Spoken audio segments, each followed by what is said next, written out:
Hello, everyone, and welcome to episode 4 of the Barb Wire Bike Podcast, the video version here on the YouTube. I am the Doc here with your host, as always, Pitbull number 1, aka Gary Wolf. Hey, what's up, guys? What's happening? What's up? What's happening, Doc? Not Here for much.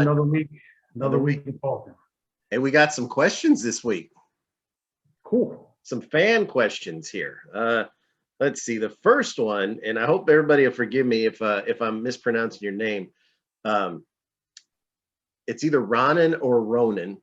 Ronan M. He has 2 questions. He'd like to know, why did you leave the WWF in 1998 after you had a match against the Headbangers?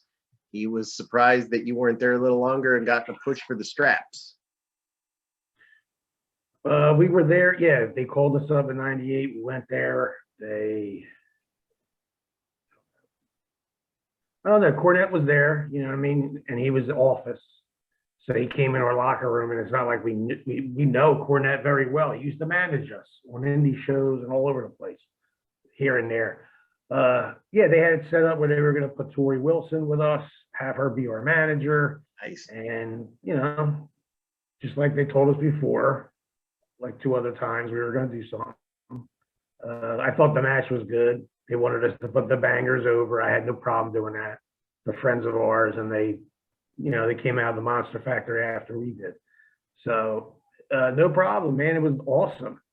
And then I remember I'm waiting like a week. I'm like, no phone call, no, send me my itinerary, send me something. They don't send me nothing. So I called Larry Sharp and said, look, I don't know if they're playing games or what they're doing. I said, but I'm going to have another job in Australia. I might take this job. I mean, either they're going to give me a job or I'm going to go to Australia and work. So I did a gig in Hollywood. I had to do some show in Hollywood. And then after that, I went to Australia, if I remember correctly. He also would like to know if you think you're ever going to wrestle Shane Douglas in Philadelphia again. I would say so. It's eventually going to happen again. I mean, we faced each other in like Ohio and other cities and other towns all over the country, really. But Philly, it's been a while. I think 2013 or 14, maybe it was, something like that was the last time I faced him. We had a pretty good dog collar match, and that went pretty well. The fans were begging for 5 more minutes. That's how good it was. So I was happy with it. And then on the Twitter, Delvin Cox would like to know if you have any good New Jack stories, because he's very interested in what it was like being around someone who everyone thought was such a loose cannon.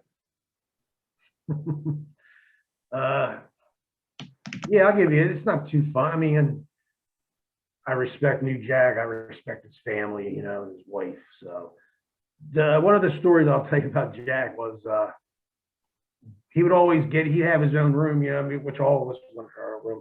But in Philadelphia, he would stay at the Holiday Inn and he'd stay at his own room. And I lived in Philly, so I lived 10 blocks away from the arena. So going home wasn't a big deal to me. But I remember partying at the hotel, having a good time with the guys and shit. And Jack would always say, come on, man, come hang with me in my room, man. Come on, you know, which was cool. But I knew once I got in that room, I'm never getting out of that room. You know what I'm saying? Like, he'll keep me there all night. So that's how he was as far as that. Like, he always liked to have somebody hang out with him and talk to him. And, you know, when he liked to party, he partied hard, drank hard. And another thing that people don't know about Jack, he can cook his ass off. So if you ever got stuck with Jack, like especially at his house, as long as he had a burner and a microwave or something like that, I mean, he could cook you up some food, man, no matter what. He was good at that. So a lot of Jacks never starved with New Jack. A lot of that crazy, he wasn't like that out of the ring, was he? He was just I can picture just a fun-loving kind of guy. I mean, on the rare occasions I talked to him, which was I think twice in my life, he just seemed like a nice, normal, chill guy. That's how he is. Like, everybody wants. Dude, you don't know how many people call me up when he was alive and say, listen, can you do me a favor and call Jack up because I'm afraid to call and see if he could do this for me, or what, you know, or if you guys want to do an autograph signing. And I'm like shaking my head, like, what do you mean you're afraid to talk to the guy? Well, that's his gimmick. You know what I mean? New Jack is his gimmick. You know what I mean? Not to say he didn't live the gimmick. You always got to live the gimmick. I mean, if you're going to be a real wrestler. But yeah, people really, really believe that he is New Jack, not Jerome. You know what I'm saying? There's two different people there. I got a New Jack question for you. I don't know if you can confirm it or deny it. The big rumor, he was a bounty hunter, I guess, was the big rumor before he was a wrestler. Did he really have like 3 or 4 kills, or was that just put on there to kind of add to the New Jack mystique?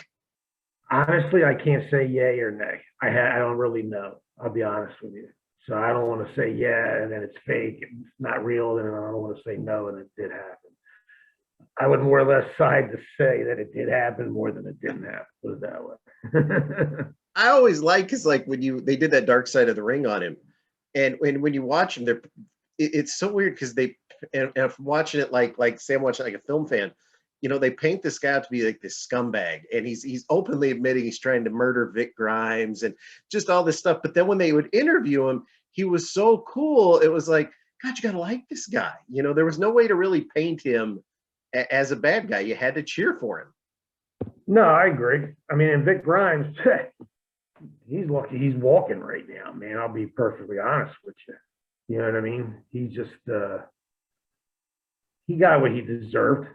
You know what I mean? I mean, he's lucky he made it. He's lucky when Jack threw him off that XPW scaffold that he happened to stay in that ring, man, because I know just by watching what happened and talking to Jack, he didn't want him to, he wanted him to land on the concrete, dude.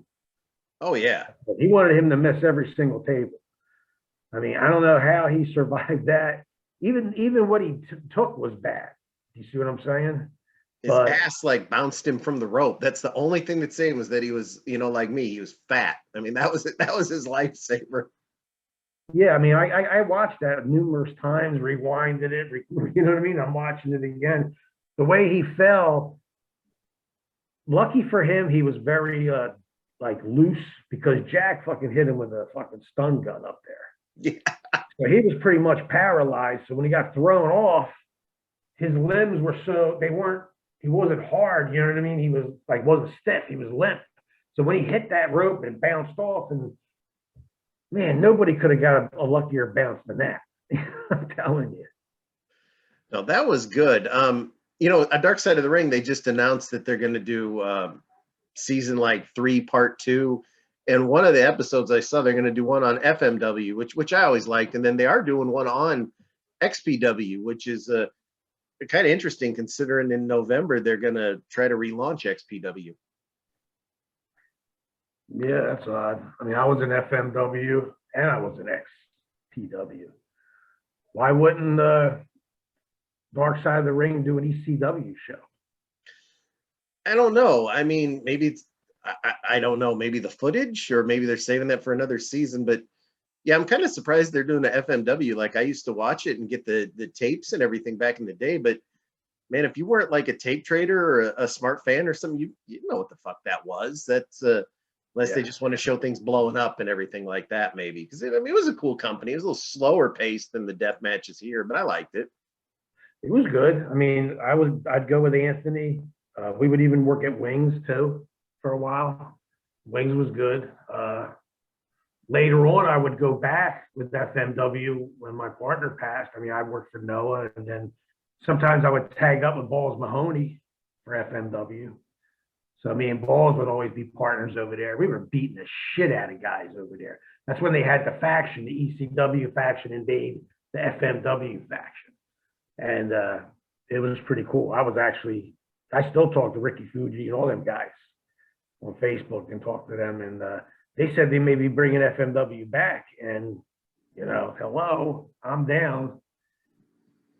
Yeah, I always do. And then Big Japan, I remember. There were a lot of those death companies over there. I liked them. The only thing I find weird is now that it's not a knock, but like I liked XPW. It was like when ECW closed, it was a nice little thing to watch for me as a fan. But when I saw they were bringing it back, but they're bringing it back as like a tournament of death, it's like, Combat Zone does Tournament of Death. I think Game Changer Wrestling, they have the formula down with their Tournament of Survival. It's like it's already being done. It was like, can't you do something different?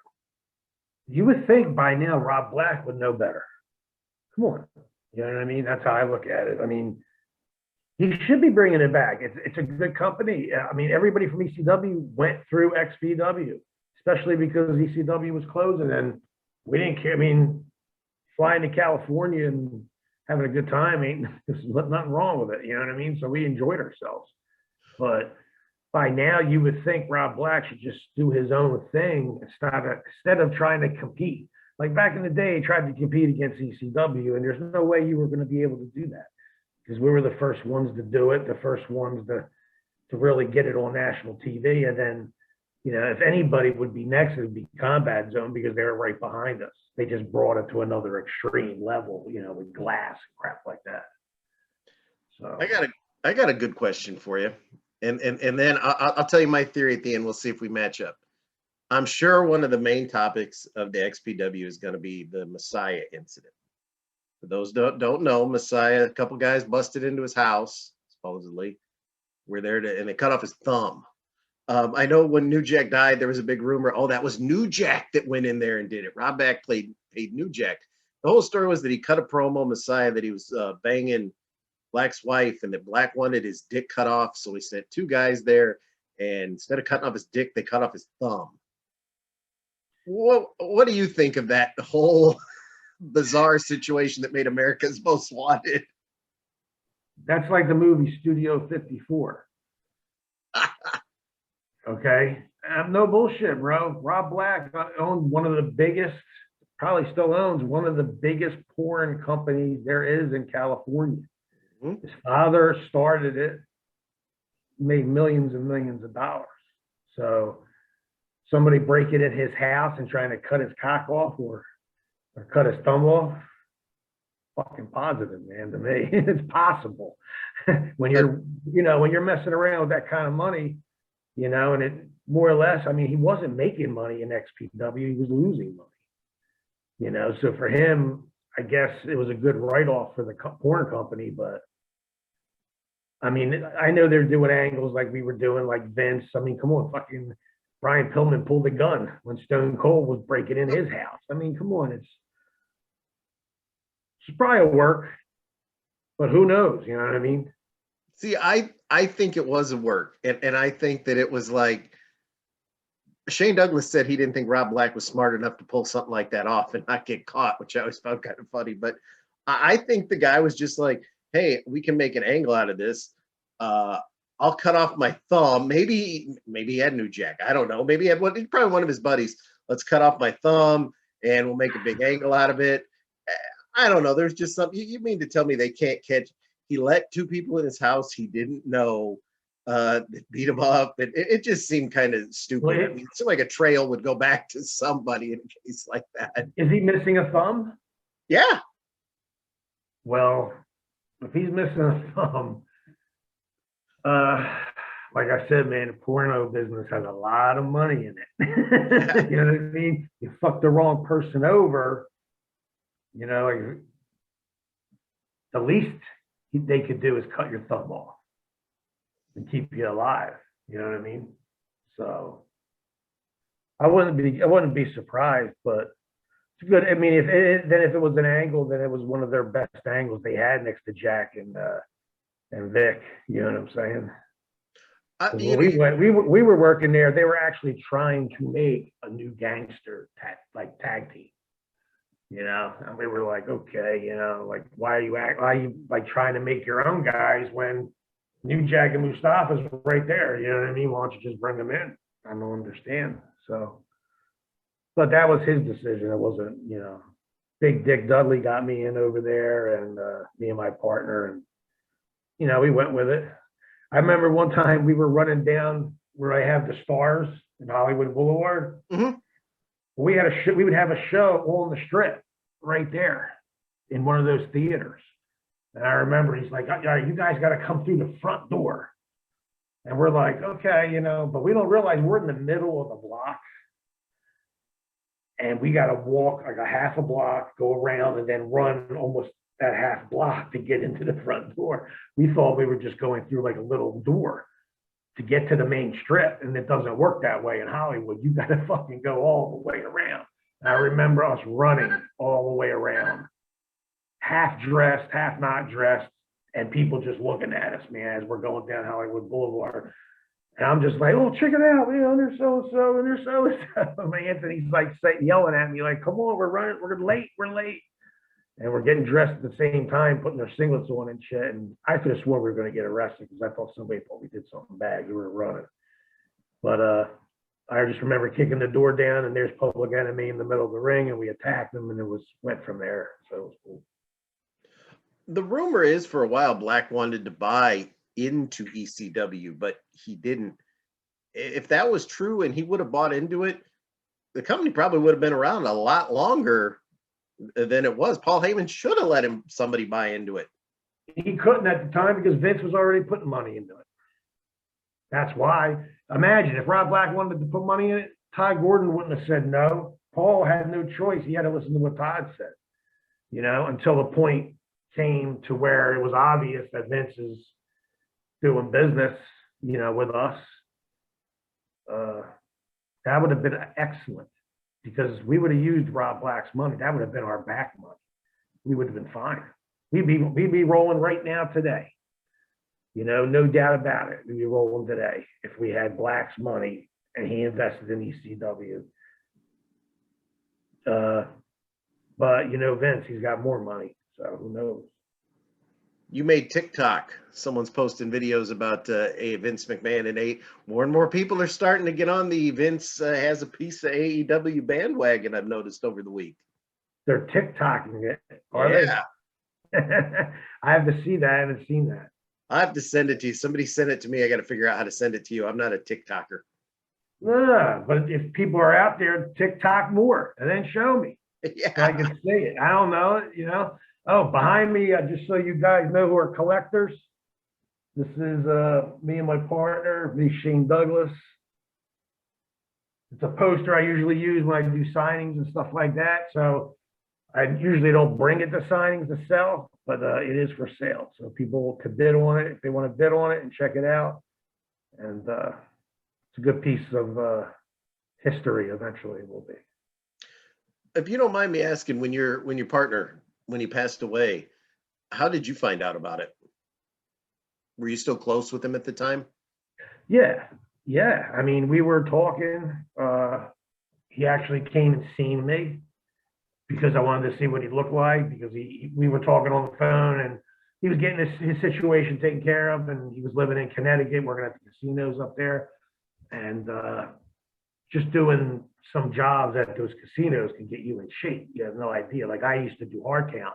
That's what he was doing at the casino. That's where they pull the slot machine money out. So you pick up a nickel, a bucket of nickels is about 120 pounds. You know what I mean? And you're stacking 4 or 5 of them, and then you're putting them on a cart. And then you bring them in the back, and you separate all the coins and all that shit. So he was doing that for a living over there because he stopped wrestling for a little while. And we got the call from the Road Warriors that they wanted to work us in Connecticut because they were coming back also. They had taken some time off. And then I told my partner, all right, we're down. I said, come and see me. So he came and see me from Connecticut. He took the drive. He looked great. He was like 235, rock hard, man. He looked great shape. I said, awesome. I'm going to call Joe and Mike up and tell them, yes, we will do that. And that was the last time I saw him. And then I was, like I said, talking to Joe. Everything was set up. That conversation was done. I was sitting home. I was at the gym and somebody said it to me. And I was like, get the fuck out of here. You know what you're talking about. You know what I mean? Like, we're confused with somebody else. So when I got home, I saw the news, and the news said there was gunshots and a murder and shit like that. That's what the news said. Because he was from Hamilton, New Jersey, where I was at that time. And the local news must have picked it up, the Connecticut news, and they aired it in New Jersey. So I got to see that. And they were saying gunshots and shit like that. And I'm just like, okay, what the fuck is that? And next thing I know, I found out he passed away. And when you freaking know it, 2 weeks later, fucking Hawk passed away. So it was like, what the fuck? You know what I mean? I don't understand. So, I mean, I just remember going to the funeral, and he was from a very, very, very Italian family. You know, his dad barely spoke English, you know what I'm saying? And it was very odd. I'm not going to lie. I mean, I'm his tag partner. I'm like his brother, you know, and they're like, it was a very odd, awkward situation. You know what I mean? That's how I felt. So I don't know whether or not they said it was suicide by gunshots or overdose. You know what I mean? I just don't know. I think a fentanyl overdose, I think, is what ended up making the rounds. It was him and his lady, I believe. Well, they found her laying down and him laying down on top of her. You know, and that was 3 days. The two little kids had to stay in, you know, one of the babies was taking care of the other baby for like 2 days before somebody actually went in the house and found them, you know what I mean? So I was in shock. Everybody was in shock. Were you the only wrestler I ever in life had an issue with, which wasn't even a huge issue, was Axel Rotten. Were you surprised when he passed away? Was I surprised? No, I wasn't surprised. I was saddened, but I wasn't surprised because I seen him. Shit, I did the loop with him one weekend. Prior to, I was at a hardcore show with him in Philadelphia, and I think it was after he had a stroke. So like his whole side of his face was like, you know, pulled down and shit, and he's looking at me and trying to talk to me and convince me, you know, that he looks okay and everything's cool and he's not fucked up. And I had to tell him the truth. I said, no, everything's not okay. You are fucked up. You look fucked up. I said, what the fuck are you doing? Like, what's wrong with you? You know, he's like, well, I had a stroke. I said, yeah, but what are you fucking doing? And wouldn't you know, that fucking night, he gets in another car accident and almost dies. You know, so I seen him later on. I think we did the New York loop, like autograph signings and stuff like that. We did like a show together. And then that was the last time I seen him. I think he passed like maybe a couple of months after that. But I heard he was bad shape, man. That's what I had heard. I remember he spent, when he hurt his leg or his back or some shit, he spent like a lot of time in like a rehab center or a halfway house or something. Because I remember they Title Match Wrestling, maybe somebody documented it, and you could tell during that he was clean because he's of course he's not under his own duress. He's there, but yeah, it was in like with a week or so of him getting out, he did an interview, and you could tell he was just by listening to his voice for like 10 seconds, you could tell he was just back on something, but he just couldn't. Yeah, it was Axel had a problem and he needed help for the problem. He just never got help. He should have got help. He definitely had a problem. I mean, yeah, when he was in that one facility, he was straight. But people would go in there and visit him and sneak him shit. You know what I'm saying? So, I mean, I know that. So, you know, my heart goes out to his mom and dad and them guys, because his dad was like, it really killed his father, man. You know what I mean? And he's a Marine. You don't mess with guys like that, you know? Yeah, I remember he was on Cabana's show, and it was, I think, maybe right after the paralysis or right before, I can't remember, but it was like a really long interview he gave, and he was talking about how he was clean now and how he was writing a book and his mom used to chain him to a radiator. I mean, just, a big sob story, but, you could tell he was telling the truth. And, he kept saying, hey, I'm clean if anybody wants to talk and this and that. And it was like, boy, this sounds good. Finally this guy, and then you hear him on an interview like a week later, just gone, just high as a kite. I felt bad for him. As much as I had a little heat with him, I felt bad for him at the same. I actually felt more bad for him than I had heat. Yeah, I mean, like I said, we did that last loop. I mean, he tried to be, I could tell, like, he would come in my room and hang out with me for a little bit, and and then he would just hang out. Like he didn't want to go back to his room. Like you could tell, he didn't want to be alone. You know what I mean? Or so, but it was a shame. I mean, I think they found him in the McDonald's bathroom. I think. Yeah, like he used like a diaper change table or something to like cut his, I think it was heroin or something like that. But yeah, it was yeah, he'd just come back. Yeah, he went to a McDonald's or something. Yeah, and they just found him on the floor there. Yeah, it's a shame, man. I hate that. Like I said, it's just, and then ECW was just, maybe we were cursed. I don't know. But then the one I felt really bad for was, I mean, you feel bad when anybody passes, but I felt really bad when I felt terrible for Candido, but I also felt really bad for Balls Mahoney because, I mean, Balls was always fucked up, when he would wrestle. And then you saw him, his teeth were destroyed from the gimmick that he blew the fire with. So he got thin because he couldn't fucking eat anything. He never got his teeth fixed. And hey, he just, he passed away watching like Jeopardy or something. He had like just wasn't an overdose, wasn't anything. It was just like, I think it was almost like Candido. It wasn't just like a blood clot, just some random run of the mill thing. And he passed away. Balls was awesome. I mean, he could party his ass off. I mean, I'll be honest with you. Yeah, Vince screwed him because he was getting ready to get all his teeth fixed. And he was in a lot of pain because of his teeth. So, when he was working for Vince, he was able to get insurance and he had something set up where, everything was planned. They were going to do his whole mouth. Vince fired him, and then there goes his insurance. So he totally got screwed on that note, which I don't know why. I mean, it's happened to other guys. I'll give you an example. The Boogie Woogie Man, okay? But he was when he was down on, I don't even think he had NXT yet. He was probably in Mid-South or somewhere working. He got his teeth knocked out, okay? But he was under Vince's contract. So Vince's contract states, hey, you get your teeth knocked out, we're going to fix them. Vince had an idea in his head, fuck fixing them. Let's get this guy and give him this gimmick. And that's what they did, eating worms with no teeth. And that's what they did. And that's how he got the gimmick and got over, was because it was a good gimmick that Vince made, but he just so happened to be the lucky guy that day that got his teeth knocked out. Not to say, I mean, he's a good worker and everything, don't get me wrong. It's just that's how that gimmick came about. I remember when Benoit had his front tooth knocked off, and in WCW, he'd wear the little, the gimmick, the little clip. WWE would wear that. They'd focus on that, like his toothless impression. They call it a Maryland plate.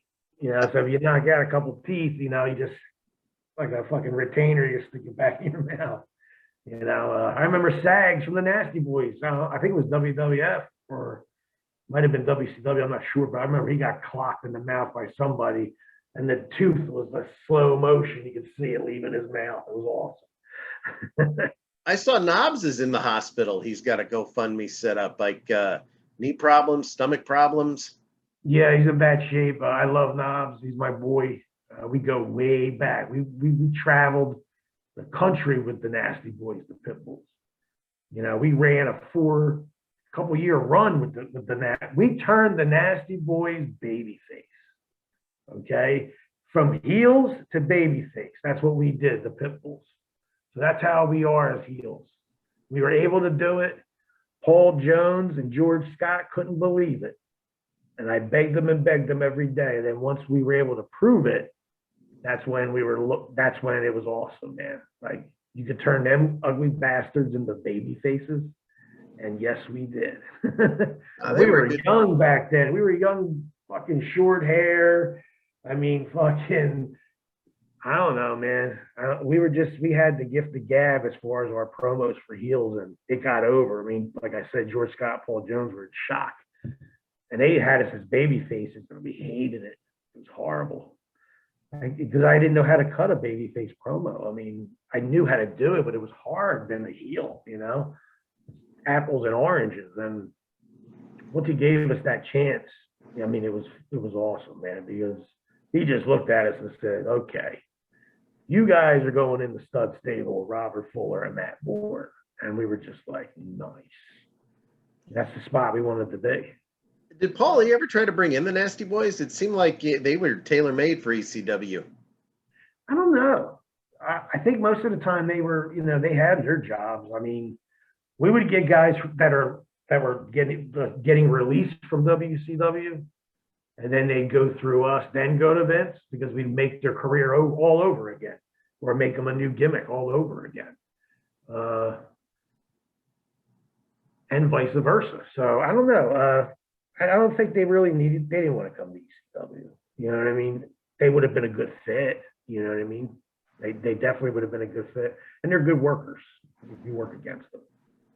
Are you surprised when WCW got the Public Enemy that they didn't keep them in a long-term program with the Nasty Boys? That seemed like to be the team to work, the Nasty Boys. Instead, they had them working against Bagwell and Riggs, which just didn't make any sense to me. I wasn't booking, you know what I mean? So I don't know if they knew what they were doing with Public Enemy. You know what I mean? They had a good gimmick. They were the first ones bringing the table to the ring. You know what I mean? So obviously they didn't push them right. You know what I mean? Because why would they leave and then go work for Vince? And I think they ended up back with ECW, then back with WCW. Who knows? I just told my partner, I said, look, if we're going to leave ECW, it's going to be, once we leave, we're done. We're staying with WCW, or we're going to go to WF, or we'll go back to Japan, one or the other. Because I don't think ECW is going to be around. At that point, they were having trouble with money. So, I was like, I'd rather let's jump ship. So, we weren't hurting the ECW. We gave them 2-week notice. I wasn't I'm leaving tomorrow. This is my last weekend. We didn't get like that, We just said, look, an opportunity came up. We got a call and we want to take advantage of it, and we're interested in it, to be honest with you.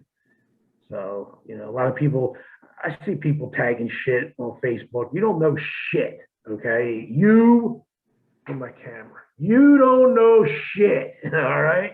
You don't know who calls me up at my house, you fucking asshole.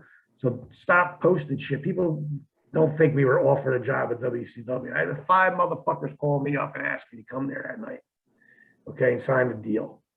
You don't get fucking Rick Rude calling you from fucking Bischoff's jet on the way to Philly. Yo, come to fucking the arena. We want to talk.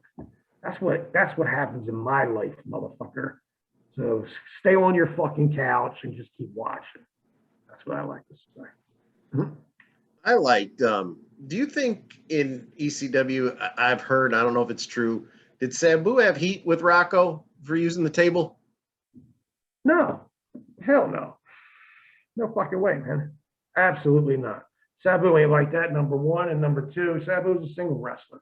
And if he wasn't single, he was tugged up with Rob Van Dam. That's like Rob Van Dam telling everybody, you can't kick no more because I throw kicks. You know what I mean? Absolutely not. Absolutely not. And Rocco Rock, let me tell you something. Johnny is one thing, but Rocco Rock, Ted Petty, Cheetah Kid, that's how far back I go. He beat your ass. I don't care who you are, you think you're bad. He was a professional fighter. He will knock you out, man. Yeah, he's a little tang guy, but let me tell you something. He would knock you the fuck out. A lot of people didn't know that about Teddy. They respect him. He died around, I'm 54 now. He was probably like 55, 56, I'm guessing, when he passed. He was in phenomenal shape. Phenomenal. So he was an ex-boxer, man. So a lot of people don't, just because we're a wrestler, that's one thing. You don't know what's in our past. You don't know what we did before we became a wrestler. You know what I'm saying? So people should beware about that crap, that people have big heads, think they're going to get their beer muscles on and try to do something. I heard Sandman Hack. I heard he was another one. If you fucked with him, he could seriously hurt you. He'll try to hurt you, put it that way. He won't give a fuck. Hack's the kind of guy. I seen Hack. I was in New York with Hack, and I seen him take a guy he was bigger than me, had to be 20 pounds bigger than me. And he took him off a bar stool because Hack put his thumb right in his fucking eye and got him right to the ground. That guy didn't do shit. I was sitting back just waiting for something to happen. I'm like, damn, he handled that pretty fucking good. And that was on his 15th iced tea. So, you know what I mean? Those Long Island iced teas get you fucking hammered. Yes, So they he do. just hit him with a Don Morocco thumb right in the eye, man, and drove him to the ground. I was like, fucking awesome. You know, before ECW closed, which, you know, or I don't even know if I want to say it closed when it just ceased to exist, maybe. You guys were scheduled to come here. And I remember people were like, there were maybe about 5 people were excited. ECW's coming here. And I was like, they're not going to sell out. I said, they're coming to a 15,000 seat arena. We don't get the TV, you know, or TNT or TNN, whatever they were on. We had that. We never got the They were hardcore show here. TNN, I think it TNN, was. yeah. And nobody watched that. And it was like, No. I remember sitting there and they're like, well, why aren't you excited? You know, they're going to come here, you know, as your favorite company. I was like, because it's dumb. I was like, they don't need to come here. They don't need to go to Utah. They don't need to go to Iowa. I was like, if they stay East Coast once in a while, hit Florida twice a year, hit LA once a year, I was like, they'll be in business forever. I said they're not strong to go to every city in every state. I was like, there's no market for them. Did anybody ever go, Paulie, what the fuck? What are you doing? Why don't you just stay where we are? I felt that way.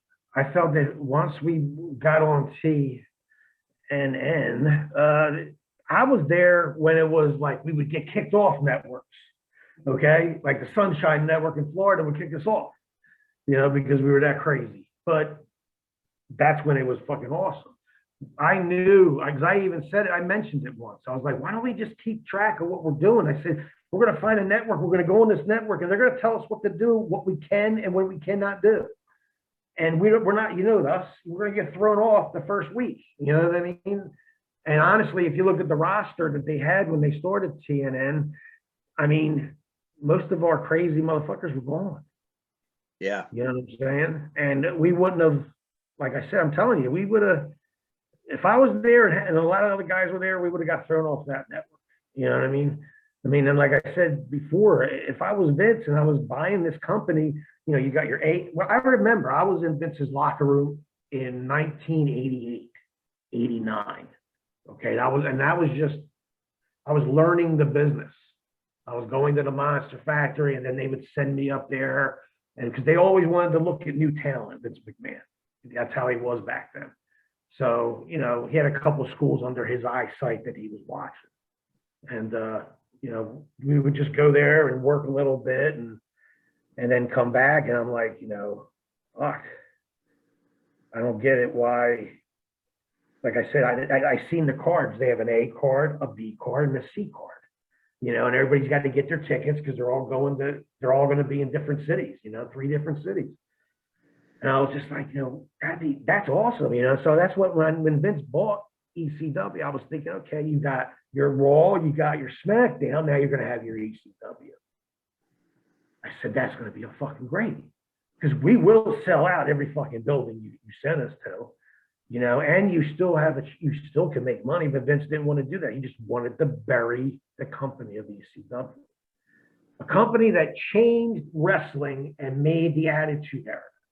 Okay, that's going to go down in history, that the one night stand that we did at the Hammerstein Ballroom changed wrestling history. You know what I mean? And that's what it did, was all them assholes were sitting up there with Bischoff looking down like, fuck, they work like this every night. There's no fucking way I could do 4 nights a week like this. Well, guess what?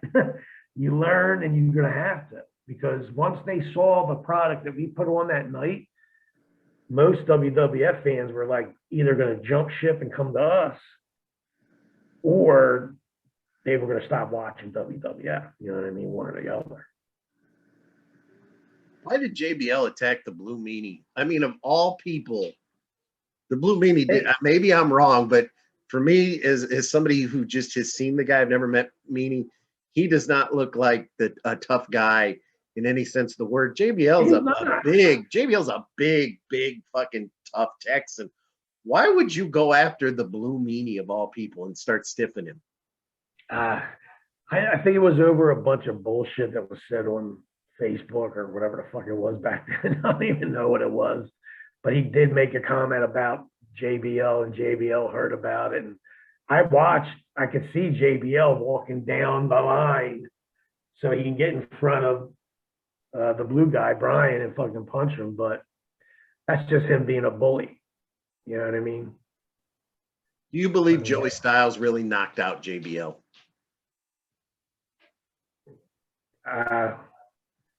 Anything's possible. Anything's possible. I mean, if Takes a JBL got in punch. my face, if he got in my face, I'd try to knock him out. You know what I mean? If not, I'll bite his fucking nose off, one or the other. I mean, he'll go back and look in a mirror and be like, you know, fuck, that wasn't worth it. You know what I'm saying? Even if I win or lose, you're gonna look at yourself and be like, fuck, man, it wasn't worth it. You may not have an ear. Like I said, I'll take your eye fucking out. I don't give a fuck. You know? But I'm not gonna sit there. I'm not gonna sit there and box a guy that's 6'7". I'm gonna take his knees out and punch him in the fucking throat and be done with him. Well, you worked a lot with Scorp, right? Too Cold. Yes. Now he was a legit tough guy too, wasn't he? Because I remember all the stories. You know, he dropped Hawk. I mean, people can say Hawk was on Imperion and all this stuff at the time, but I don't know. Scorp strikes me as somebody you just don't fuck with, and I believe he did knock his ass out. Me and Scorp are real tight. I mean, I go creeping with the man. Okay, so if I'm going creeping with the man, you know we're fucking tight. And Scorp's a bad motherfucker, dude. Okay, he's got hands and feet will blow your fucking doors off. He stood up to the toughest guys in the business, and most of them fucking backed away. They didn't want no parts. But he's not a bully. I mean, he don't look for fights. But if you're gonna, you gotta understand, he's. When I met Scorp the first time, it was in 1990. It was the first time I made it to Japan. I was just signed my deal. I turned Vince McMahon down and we went to Japan instead. And I was in a cab with me, Anthony, Bam Bam Bigelow, and Too Cold Scorpio. And we were going to Roppongi to party, have a good time, you know, because we had off. And we were drunk as it was, and we were yelling at the cab guy and, you know, making them nervous because they got Mercedes Benzes over there for cabs. And I'm like, you better not take us the long way and charge us extra money because we're ganjing, motherfucker. You know what I mean? And I'm yelling and shit, and Bammer's yelling, and next thing you know, I turn around, Scorp's in the corner, and he's like, yo, man, come on, man. You guys got to ease up. You got to ease up. If I get in trouble, I'm fucked. And I'm like, what do you mean? And he's like, I'm staying at the dojo. I'm in the fucking New Japan dojo. I was like, oh shit. I said, you're not at the Tokyo Palace? Like where we're staying. He's like, no, I'm at the dojo. I go, well, what the fuck are you doing there? And he's like, Bam, he's like, Vader was from Colorado, where he was from. And Vader got him a job over there and got him in the dojo. So you stay in that dojo. You got to sleep in that dojo. They feed you in that dojo. I don't care if you're on tour or not. You always go back to that dojo. You're in the hotel with us. You know, not in Tokyo, but in other cities, you're going to be in the hotel. But when we're back in Tokyo, you're at the dojo. I had no idea. So that's how far back he goes as being a shooter, because he was living in that dojo. And I've been to the dojo. Okay. I've been to the dojo early days to sharpen some skills. And then I ended up back at the dojo in 2001 when I went back for Noah. And I went back with him because at that time I was still, I guess I haven't been to Japan in so long, I forgot, you know, the strong style. You know what I mean? You got to really fucking lay it in. You know what I'm saying? And he took me to the dojo, and me and Scorp were just fucking wham. And he's like, and I'm like, damn, you want me to hit you that hard? He's like, fucking lay it in. So I'm laying it in. He's laying it in. Like, you know, after, you know, a couple hours, 3 days there, you didn't want to see that match I had. I almost knocked the guy's teeth out. You know what I mean? But they were happy about it. So everything, you know, they put me over that next show, which was TV, which was great. But as far as a friend, very good friend of mine, brother from another mother, great guy to work with. I mean, me and him would have great tag matches. They ended up putting us in 6 men with Vader. So imagine the shit we could do. You know what I mean? You know, Scorpio's so athletic. He hits him with something, drops to his knees. I run off, jump off his back, hit the guy with something. And before you know, here comes Vader with that super splash. I mean, it would kill people when we would do 6 men. You can see their faces. They know they're getting beat. They're going to get a beating, man. So, yeah, Scorp could definitely, he's one of the bad motherfuckers in the business. Absolutely. He does a lot of shows for people would think I work for this company as much as I put him over. Game Changer Wrestling, GCW. He works there a lot, and they got a guy there, cool guy, goes by the Grim Reefer, and he kind of every time, I don't know if you've ever seen this guy, but every time mid match he pulls out a joint and he starts smoking a joint, and he'll hit a plancha and everything with the joint in his mouth. Well, he fought Scorp. I think it was a Homecoming, possibly night 1. I can't remember. It was pretty recent. And you know, he's hitting the joint, and Scorp's looking at him, and Scorp's got the gimmick around, you know, the little mask. And so Scorp starts taking the joint from him. He's lifting the mask up and smoking it, and they're both splitting a joint in the match. I thought it was great, and you know, everybody else is killing each other with these light tubes and that. They're just smoking a joint back and forth. I'm popping at home, you know, my wife's popping. People are going insane. It was great. That's great, man. If they're popping when they're passing it, that's awesome, man. That's fucking awesome. And this guy's hitting. He's fucking wrestling the match with the lit joint, you know, puffing it while he's hitting moves. I think I worked against that Grim Reefer guy. He's a cool dude. Yeah, I think I worked him on an independent show once. Yeah, he's cool. That's a great gimmick, though. I mean, that's for him. Whoo, that's smart. You know, that's smart. Now, are they going to show that on television? I don't know. You know what I'm saying? I mean, they show people drinking liquor on TV. Hangman Adam Page has always got a drink in his hand on AEW. They show people fucking on TV. Yeah. What's next? I mean, so what? Somebody smoking. I've seen people on TV smoke a joint. If you watch Vice TV, yeah, you know, watch Vice TV. You know, they're always doing stories on that shit. So I know the last American Horror Story, I got to see that nice looking redheaded girl in the bathtub again. You know, with their murder house lover. That's some good TV right there. Yeah, that was a good show. Good show. I actually saw a couple of good shows. I watched a movie that was what a swerve, man. It's called Sweet Girl. I don't know that one. I don't think I know that one. It just came out on Netflix. Momoa's in it. Jason Momoa, who played Aquaman. Big cat. Oh, my wife will want to watch this one. Bro, I'm telling you, you got to watch the movie. I mean, what a fucking... And if you're into Brazilian Jiu-Jitsu, I would watch the movie also. It's such a swerve, man. It like you're watching this movie and you're thinking something's going on, but in fact, it's totally not. Something else is going on, and it blows your mind. Like I didn't even expect that to even happen. And the way they did it, it was actually, when you see the movie, you'll understand what I'm saying. It's good for Jason Momoa the way they did it, put it that way.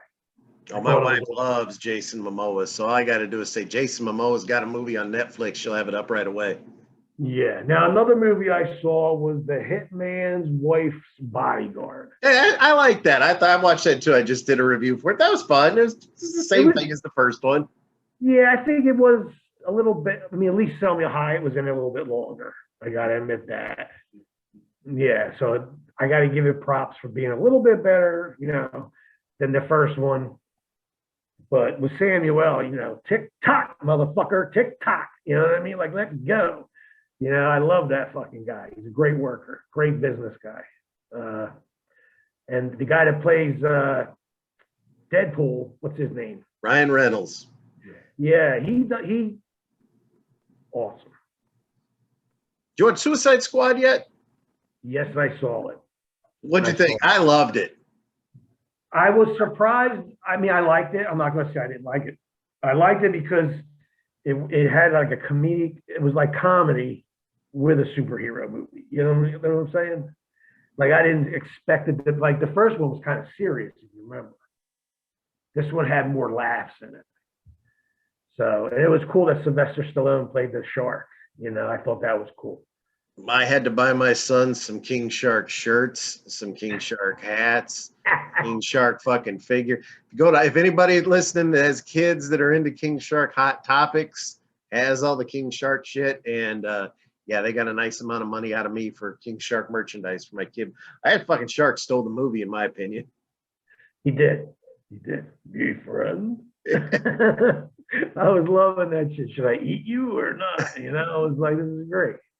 Like I I wanted say, to see him. wear a disguise, big mustache. I mean, Stallone was.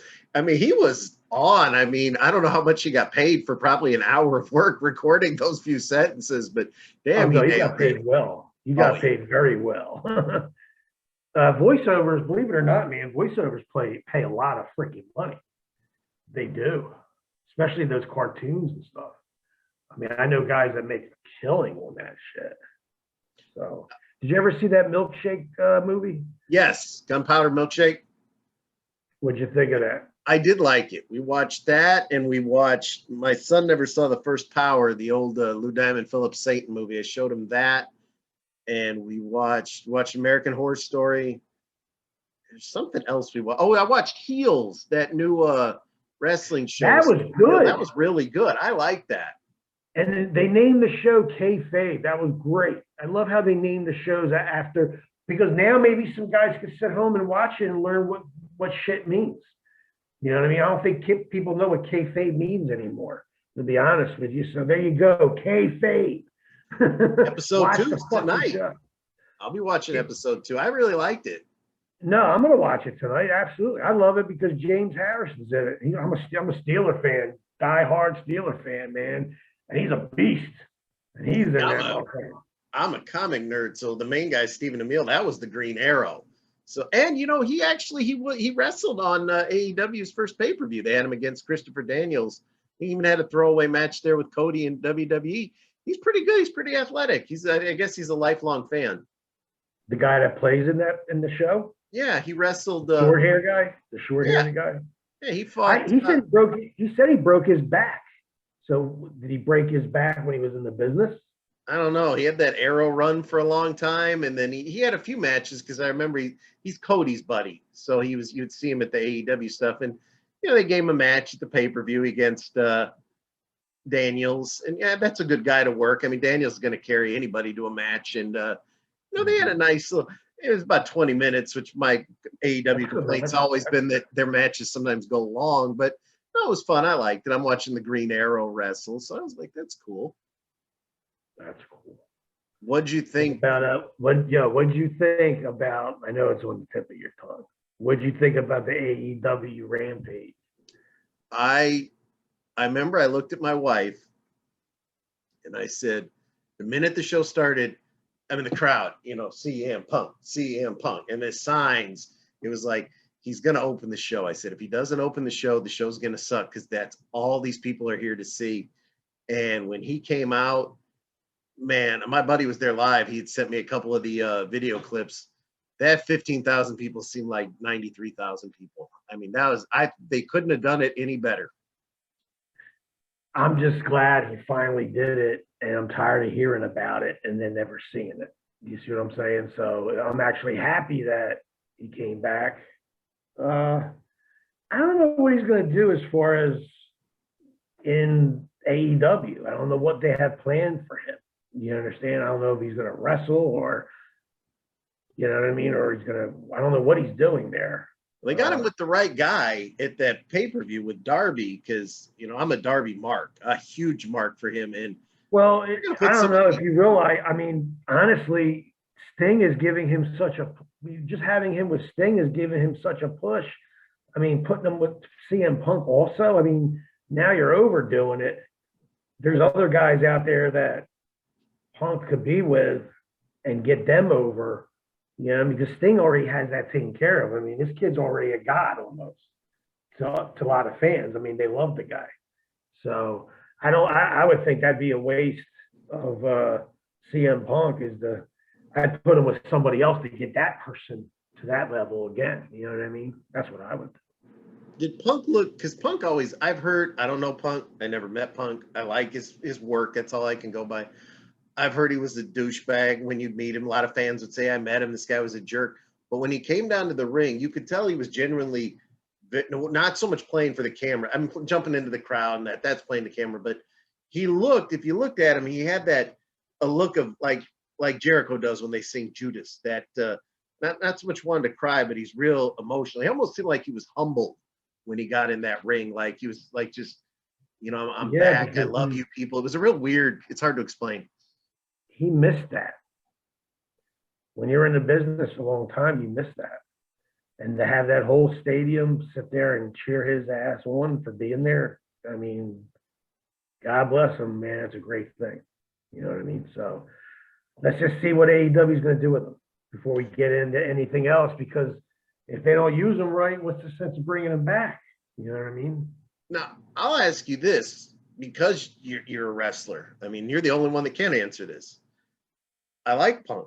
I saw Punk in Ring of Honor. He was good. But in WWE, when he was the best in the world, so to speak, when they call him that, and everybody would say, oh, he's the best talker in the world. He's the best worker. No one can work better than him. It was like, and I mean, no disrespect to anyone when I say this.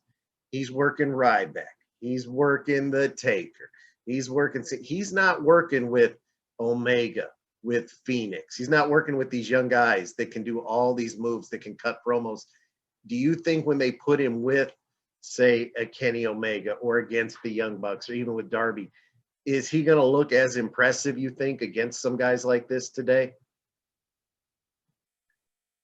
I know he's been in the ring, okay? And I know that because he helped with the show Heels. So training them guys got him back in the ring and probably gave him the itch again for him to say, okay, I'll go back. Because, I mean, how many times did we hear Vince was going to bring him back? Every single time they're in Chicago. Yeah, every time they're in Chicago, you got these people fucking in Chicago going crazy, thinking he's going to pop out. It never came out.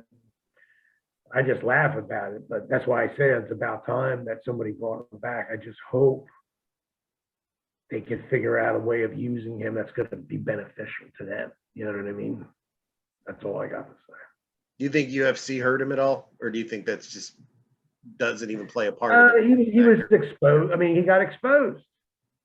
That's all. You know what I mean? He figured, oh, I'm a tough guy. I'm gonna prove to you that this shit was legit when it wasn't not legit. Okay, you're not a fucking shooter, and that's why you got your ass kicked 2 times. Yeah, 2 fights. Badly. Yeah, horribly. You don't belong in that ring. You know what I mean? There's other guys that did very well in that ring that are still workers. You got Bobby Lashley, you got Batista, you know what I mean? You got Brock Lesnar. There's guys that know how to fucking, you know what I mean? Come on, man. Did you believe that gimmick that much? That you're going to get in the ring and a UFC guy and going to put you down? It was embarrassing, man. But I laughed about it. I laughed about it because what he did was smart. He got over with Vince McMahon. He got over enough where he could trick Dana White into paying him all this money to fight somebody and then just get his ass handed to him. So if anything, he made a lot of cash off of it. I just don't. Obviously, it's not enough because he's back at working again. So you could beat my ass for $1 million. I'll even let you beat it longer than the 1.5 minutes that his first fight took. You beat my ass for a good 15 minutes. I'll just lay there and let you bloody me. Yeah, I'll fight Tyson. Give me $1 million. I'll let him hit me one time. I'll take the light tube for that kind of money. Oh, man, it's like I said, that's when you see the real deal. You know what I mean? What's going to happen, you know? But like I said, they got Punk there now. How are they going to use them? How are they going to utilize them? How are they going to, what are they going to do? I mean, if anything, he should be their #1 sales as far as merchandise right now. They should be making a ton of money off of that. So hopefully they were smart enough to get on that route. Oh, the Pro Wrestling Tees, the Pro Wrestling Tees site crashed that night that he broke the site, people trying to buy his stuff. So that's impressive. That's because everybody wants, they want that piece of that. I mean, like, what's wrong with Vince? Why couldn't he just bite his tongue, take the kid back, and make money off of him? Everything's got to be personal. Because he's done it before, like the Ultimate Warrior he brought back. God, he brought Rick Rude. He brought back Mr. Perfect. He brought back. You think money wise, he'd bring anybody back to see. And Vince ain't got no pro wrestling tees. They're making that shit in house. He could have 1 week of t-shirt sales to CM Punk would have paid his salary for 3 years. That's what I'm saying. I mean, that's why I don't know why he missed the boat right there. You know what I mean? And that's what's happening. If you notice, just by watching the difference of companies, AEW is taking advantage of shit where Vince is like lagging behind like he usually is, and then gets all the credit for it later. But not this time. I don't think he's got to change his business, man. He's releasing too many people. I mean, he could work with that kind of budget. I mean, if he's only going to do Raw and SmackDown and no house shows, I just don't get it. I don't know if he's doing just an A road, or I don't know how many got like I said back in the day it was A, B, and C. So they're in 3 cities every single night, 6 nights in a row, except for their night that they have off at that time. So. Well, he spent the big money to bring Lesnar back last night. I saw at SummerSlam, but and nothing against Lesnar, but I mean, you're paying this guy. But were you surprised?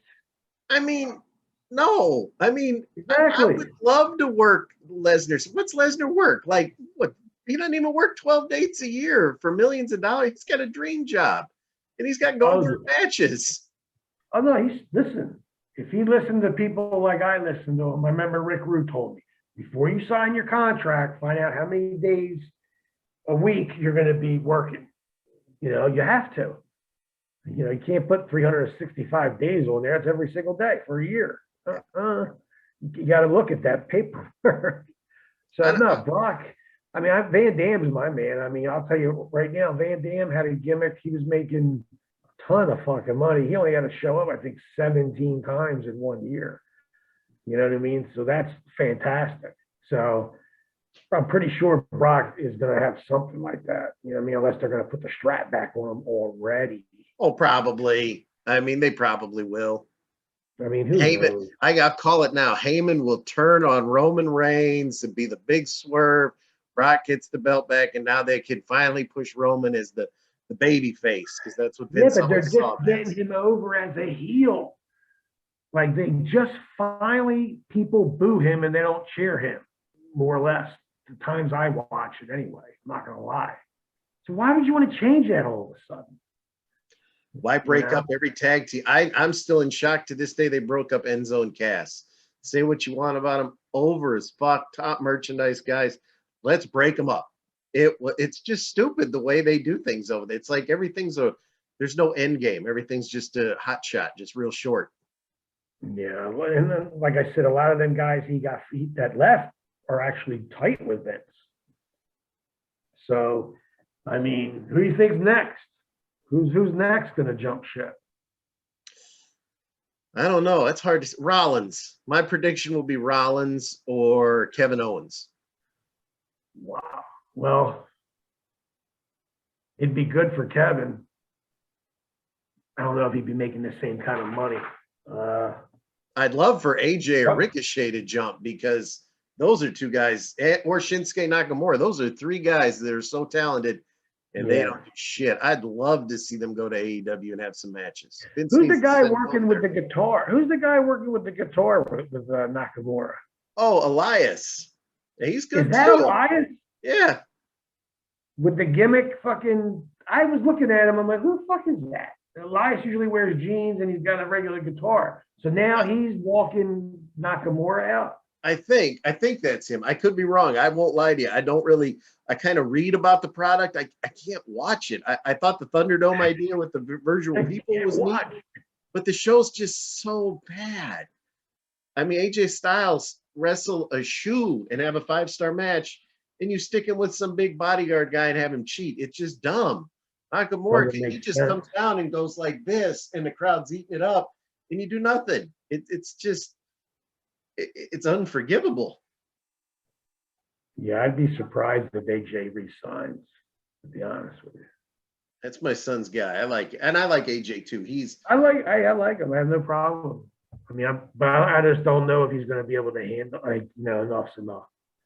You know, he's always been that kind of person that likes his freedom. You know what I'm saying? So he'd be happy to go back with the Good Brothers and hang out with them and make cash. It don't matter to him, and not be under that constant, you know what I mean? How come Devon works at WWE? I think he's like, is he like a road agent or something? How come Bubba Yeah. doesn't work anywhere? I've always wondered. It was like, why is it Bubba? Why don't AEW bring him in to help? Why doesn't WWE bring, especially AEW with all the tag teams they've got over there? It's like, wonder why Bubba's just. Fuck him. What about me? Screw that motherfucker because he's Bully Ray. Yeah, that was. I mean, I have no problem with him, but fuck him. I should be an AEW. I'm a fucking tag team specialist. Hey, I sent you that picture with Shane Douglas back there. I said, this fucker's trying to snake your job. You got to get over there. Listen, everybody knows who knows the business, who's in the business, okay? The Dudleys were in a lucky spot, okay? I was going through a lot of injuries back then.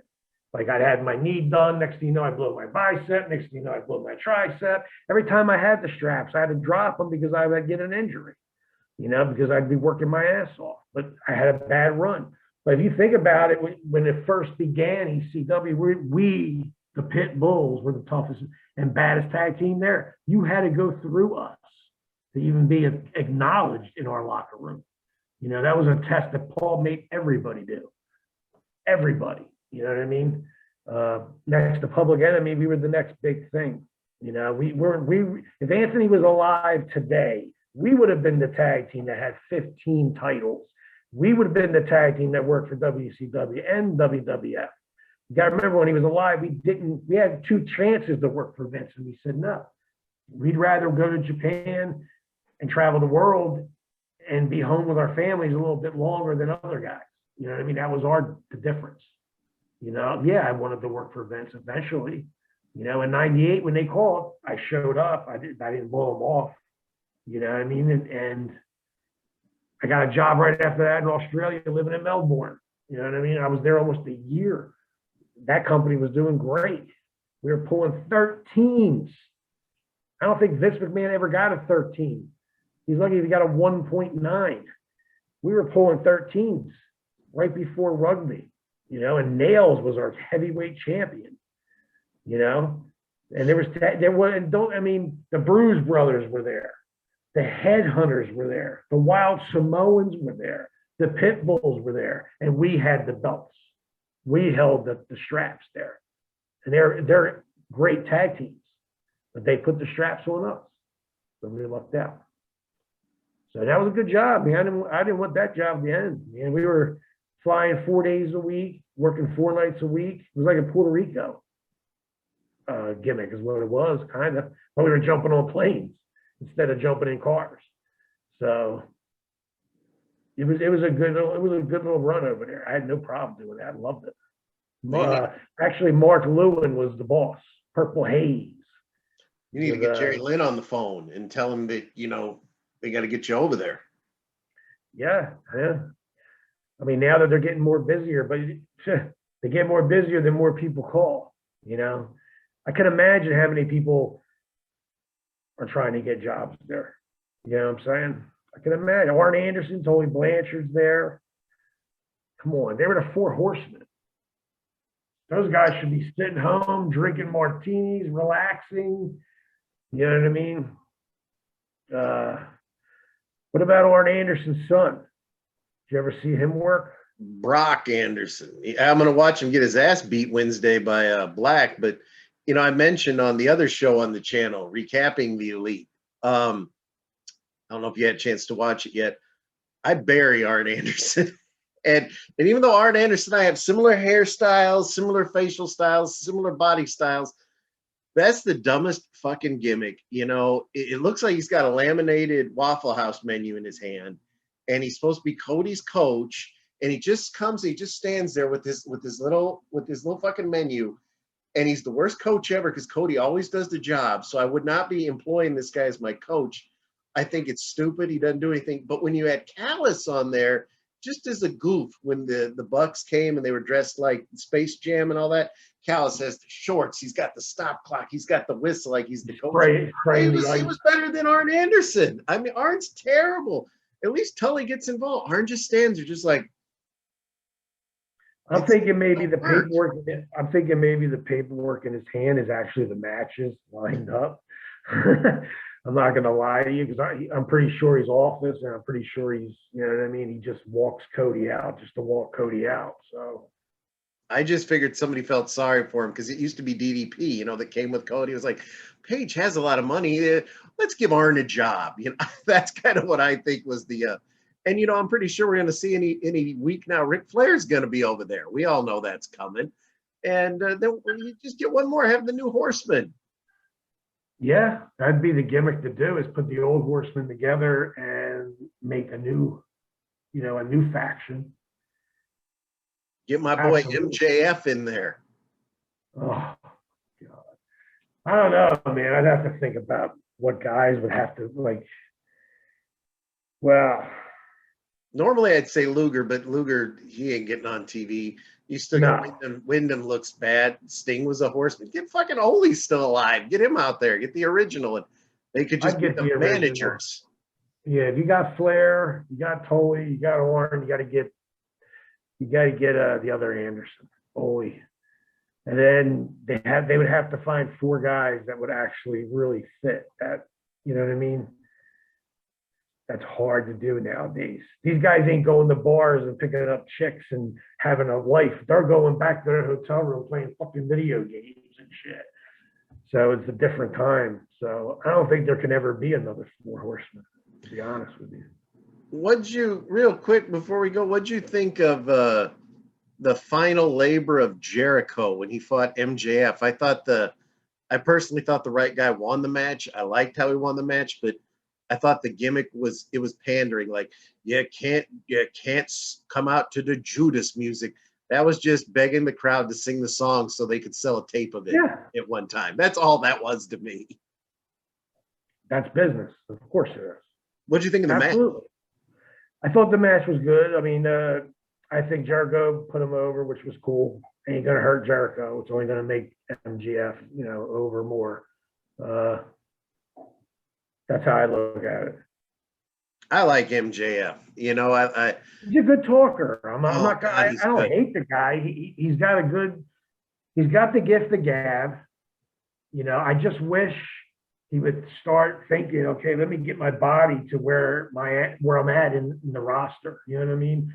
Go to the fucking gym, train, put some side, at least come out with some big arms or something. You know what I'm saying? I mean, to me, he still looks like a kid. His body is still a child. That's all. See, I'm a big mark for the best friends. And I love the gimmick. The mom will give him a ride in the minivan and all that. And I think it's funny, That's but awesome. the only thing I don't like is Trent Beretta, who's hurt again. He gets hurt all the time.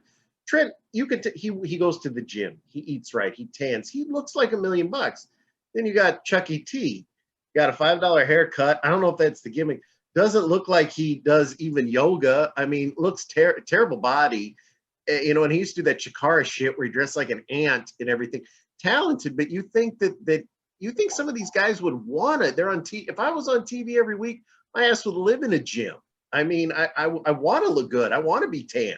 I don't understand. You see, that's the difference. Back in the day, Vince would tell these motherfuckers, yo, you look like shit. When was the last time you were in the gym? When was the last time you tanned? Get the fuck out of here. You know, go get tan right now. Eat some fucking food, go to the gym, do some push-ups, whatever. I mean, that's how it was back then. Now, they can't dare tell somebody to do that. God forbid. If I tell somebody you don't look good, you're going to fucking sue me because I hurt your feelings. You know what I'm saying? I mean, what's going on here? You know, like I said, if I was there, I would look at them and straight in their face and say, go to the fucking gym. And what else are you doing? You know what I mean? Go to the gym because you're turning into a man, but you still have a little boy's body. Doesn't make any sense to me. No, then you see a guy with like Wardlow or he's big. He trains and works out. So the guy my wife loves Lance Archer. I mean, those are Sean Spears. Those are three guys that are big. But the funny thing is you look at like a Wardlow, and he's a big guy, and God, this Wardlow's a monster. If you would have taken Wardlow and put him back in the 80s, 90s, Wardlow would have been a smaller guy. I mean, he's big, but next to the guys he's with, like you said, MJF, he's not a big guy. With man, 205, maybe I'll put him at. I'm not going to put him at that much bigger than that. Put it this way: they got girls over there that weigh more than guys. Yeah, Okay? who was the one girl that fought Friday? With the white hair. I can't think of her name. I don't remember. Wash I know match. She just came out there. She was the one that that. She had that accent, right? She's jacked. Yeah, I didn't see the match. I don't remember the match. I think the one guy, like Jungle Boy, I wish they called him Jack Jungle Boy Perry. Jungle Boy shouldn't be, that should be his nickname, I think, as opposed to his wrestling name. But he's talented and he's over, and he probably weighs 10 pounds more than my 12-year-old. Yeah. You can look at his eyes and see his dad's eyes. Yeah. You know what I mean? Like, he definitely has that. I mean, absolutely. And I would play that up. Like I said, I would have him, Jack, Jungle Boy Perry, and I would have built it like when he fought Omega. You know, his dad always, because if you watch Pro Wrestling Guerrilla, Luke Perry's at those shows. It was like, you know, his dad helped. You know, he's always believed in him. His dad passed away. It's his dream to win the belt, you know, to honor his dad. You could have made such as I mean, I don't want him to play into a tragedy that happened to the kid, but you could have really made that more special than what it was. Yeah, I guess certain, you know, they didn't want to walk on certain things. You know what I mean? Some stuff might have been too touchy. I personally would have used the gimmick. You know what I mean? His father was over. I mean, he wasn't just one of them guys from that one show. I mean, he did other things. So, he was a great actor. Yeah. So I mean, it's not like he didn't do anything else. So yeah, I mean, for God's sakes. It could have been too close to the heart. Who knows? You know what I mean? You never know in this business. But nowadays, like I said, you got to like be very careful what you say, what you do. It's a different age than it was when I was in the locker room. I don't know if that's good or bad or both. I just know people would look at me and say, "Bro, this it changed. It's totally changed." Like, and I've been in locker rooms lately, and it definitely changed. You know what I'm saying? I mean, I remember when I'd be on a show, and you know, the girls were on the show. Right? Girls didn't have their own locker room. They had to get dressed, same locker room we were in. You know what I'm saying? And that's the way it was. You know what I mean? I'm sure nowadays it's, you know, they try to get separate dressing rooms, but in the big companies, they're definitely got separate dressing rooms. You know what I mean? And they don't get near us. You know, like I said, it was a different time now, and then it's everything changed. Well, my son started middle school, and you know, he just had his first week. But I remember I think I messaged yesterday. I got to go to that meet the teacher thing, and everything that basically would have got you laughed at when you and I would have been in a middle school or high school nowadays is what makes you over. I mean, I'm looking and I'm seeing all the kids in the, you know, see the superhero stuff, and there's everywhere you go, there's a fucking sign. Don't call somebody this name, don't call somebody that name. And like, as a parent, it's kind of cool because it's like, okay, now I know no one's gonna fuck with my kid because heaven forbid you say like one wrong thing, you kicked out of school nowadays. But it also, in the same sense, it's like, boy, what's it going to be like when they go in the real world where things aren't like that anymore, where they suck? But yeah, I was just shell shocked. It was like, geez, everything that made you a nerd in my day makes you cool nowadays. It's just so weird how the world flip flop. I'll give you an example. My girl was out shopping, and this is what she saw with her own eyes: is a kid with her mom, and the kids can't be, I don't know how old, 9, 10, maybe 8. And he grabs his mom. "Mom, I got anxiety. I need my pill." This lady pulls out a fucking Xanax and gives it to the kid. I'm like, my girl's like, are you fucking shitting me? And it was a 1 gram. It wasn't like a little peach thing or something very Jesus, light. most people get like a 0.5 of that shit. I'm like, she was like, what the hell's going on? Like, the kid's just like, oh, I'm better now. I feel better now. The kid just swallowed it. Didn't even get in the guy's system yet. You know what I mean? The kid's a fucking out of his mind already. I feel bad for these kids, like I said, that, due to the pandemic, didn't go to school for that whole year. That was a whole year that was wasted. I'm sure kids didn't learn what they were supposed to learn. I'm sure of that. Mine did the homeschool for like 18 months. Now, I'm not saying you're behind, but that's a throwaway for a teacher he spent more time playing PlayStation. School is like 10 minutes long. That's what I'm saying. It was probably a complete fucking failure and a mess. Yeah, it was. I'm just glad I am not in high school now, because we never even brought up the word somebody going to come in here with a gun and shoot us. Like, that never even crossed my fucking mind, man. Like, we didn't even have a metal detector at my school. I carried knucks to high school. Yeah. I mean, I did. I went to the hood, so to speak. And I had brass knuckles in my pocket. Sometimes I had a knife in my boot, I mean, now it's like, you don't have to worry about that anymore. I mean, you do, but school shootings, of course. But even now, I think, I don't know, like. When I was in school, if you had a problem with somebody after school, you'd go to the pit and you'd fight. Yep. And that's it. Both school properties, school could kiss your ass. All the kids would come and hang out and then watch 2 idiots beat each other up. And I mean, that's pretty much what it was. That was our entertainment. So.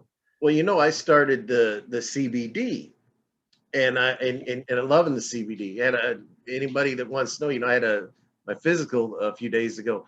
And CBD works wonders, and but when I was buying this. It's not just the CBD. You're exercising now. Yeah. You're eating different now. Don't forget that. No, but when I was getting the CBD, I had started with the gummies, and the second time I went, I said I want the liquid so I can mix it in with because I do pickle juice after I work out. I said I want a little bit, take after I work out, chill and everything. And he was like, well, don't get that one. That one's for the kids.